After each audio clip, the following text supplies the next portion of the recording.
How to fix brightness not changing or working again on your Windows 11 PC. First, click on the Start button and go to Settings. From there, click on System and then click on Display. At this point, look for the brightness slider and try adjusting it manually to see if it responds. After that, if the slider is grayed out or not responding, scroll down and toggle off automatic brightness or content adaptive brightness if either of them is enabled. From there, try adjusting the brightness slider again and check if it is working now. In the next step, if the brightness is still not changing, right-click on the Start button and click on Device Manager.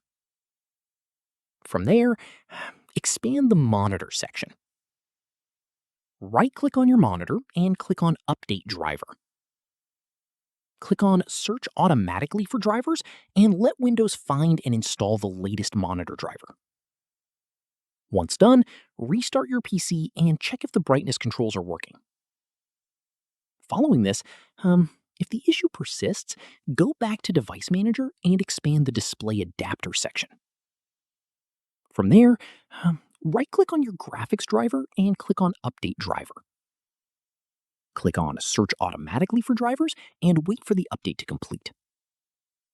At this stage, restart your PC once more and check if the brightness slider is now responding. From here, if the brightness is still stuck, right-click on the Start button and click on Windows PowerShell or Terminal and run it as administrator. Type in the command to restart the display driver service and press Enter. Once completed, check if the brightness controls have been restored. Finally, if nothing has worked, click on the Start button, go to Settings, click on Windows Update, and check for any pending updates. Installing the latest Windows Update may include a fix for the brightness issue. And that's it. If this guide helped you fix brightness not changing on Windows 11, give it a like, subscribe for more Windows tutorials, and tap the bell icon for updates. See you in the next one.